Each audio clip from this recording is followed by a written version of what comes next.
Hi Stampers, welcome to Great Inspirations. My name is Kim Tolbert.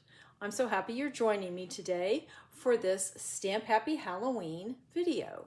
Now this is the last of my 4-part series of Halloween cards and tree boxes. So today I thought we would wrap things up with a tree box that is actually not just for Halloween, but a box you can use for any occasion you care to make it for. And it's really easy. It is about, I forget how, 3 inches long, 2 inches tall, and 1 inch wide.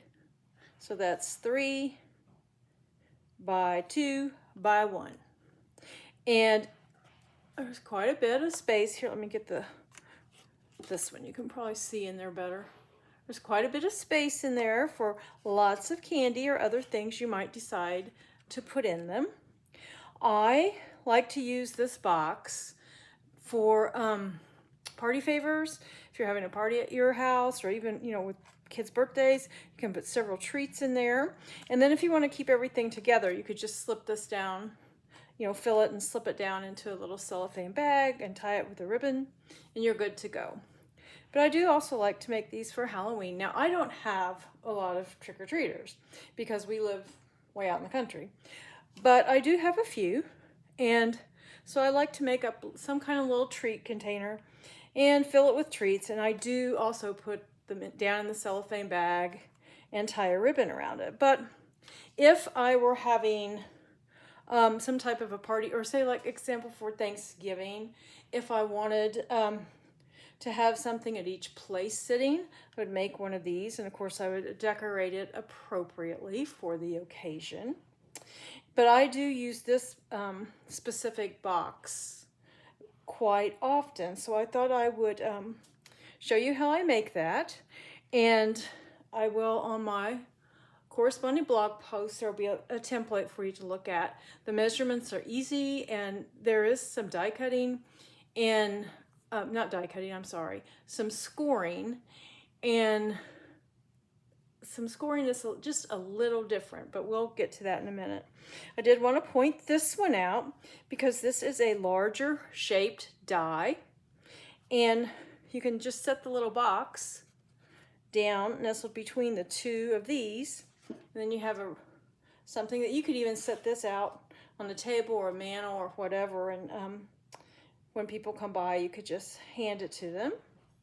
Well, just like all of these. But this one, of course, is with a die cut. And here's another one that has the die cut. I just put them front and back and sandwiched the box between them. But this one, I just used a circle die. And of course, you could use a punch. And then on the back, Happy Halloween, with some candy corn.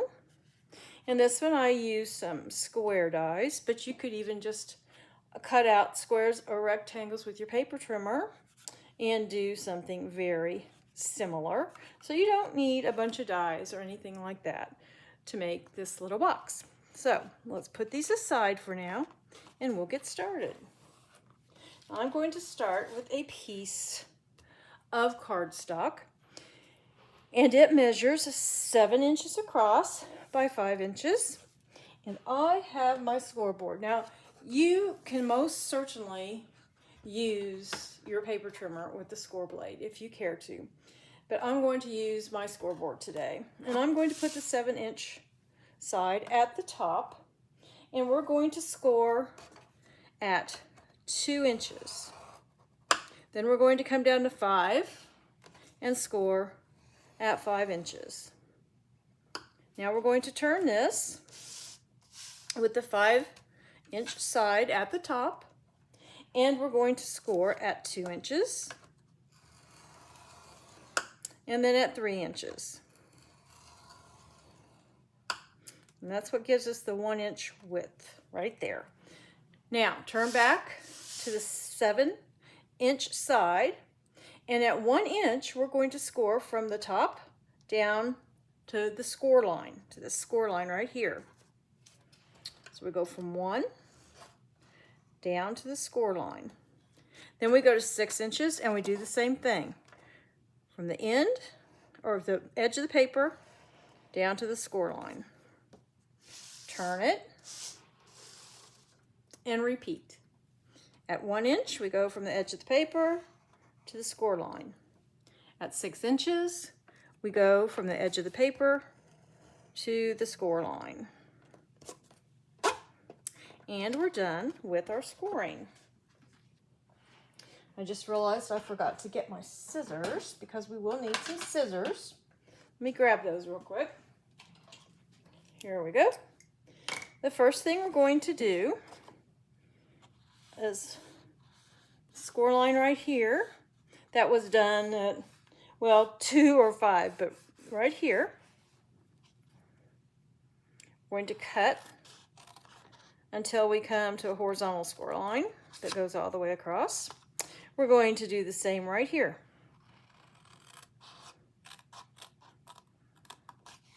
And now we're going to just fold this back and get it out of the way.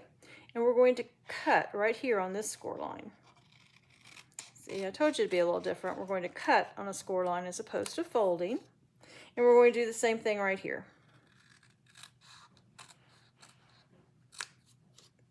Now we'll turn it and do the exact same thing on the opposite end. We will cut to the horizontal score line that goes all the way across.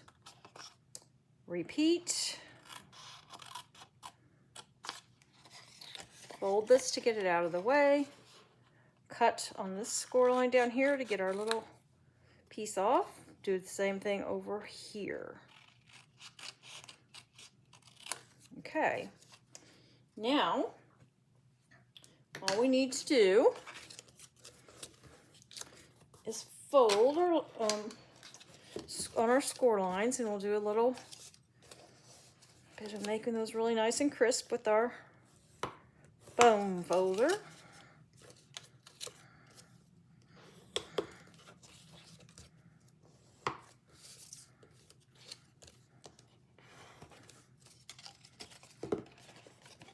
We have 2 more.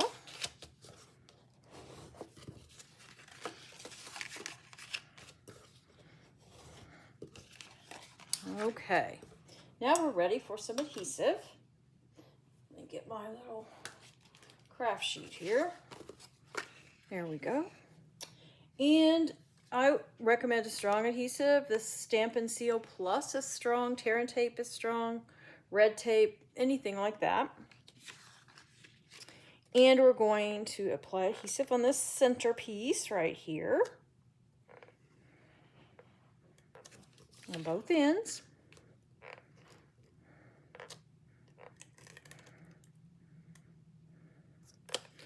Then turn it so those ends are facing top and bottom.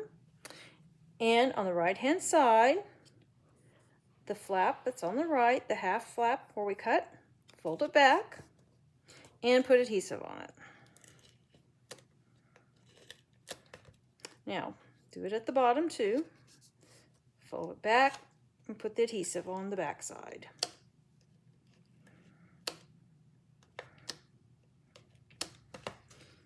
Okay, now we're going to fold this, get it all lined up here, over the top of that adhesive, and we've adhered it. Then I'm going to do the same thing down on this end.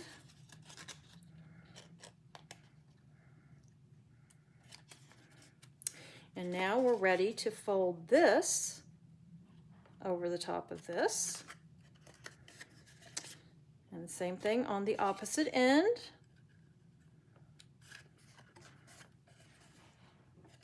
And there's our box. Now all we have to do is decorate it, and I have a couple little things here, a little bird that's a ghost. And when you go to adhere this, kind of decide about where you want it. And you can see you're not going to want to put adhesive on, you know, on this top third or fourth there. So we'll just keep the adhesive more towards the bottom. Now you could also use dimensionals if you wanted to pop your little design up. I don't know why I call everything little. I've gotten a very bad habit of doing that. But anyway, we're going to put our panel right on here. I'm going to turn it over and just, you can take your finger or you can take your bone folder, kind of rub in there a little bit to make sure this is adhered. And then we're going to do the back side. Have Happy Halloween.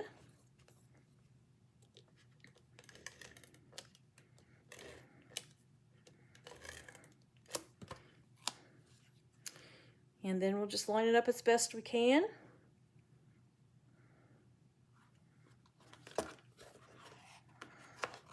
Use the bone folder to get that pressed down.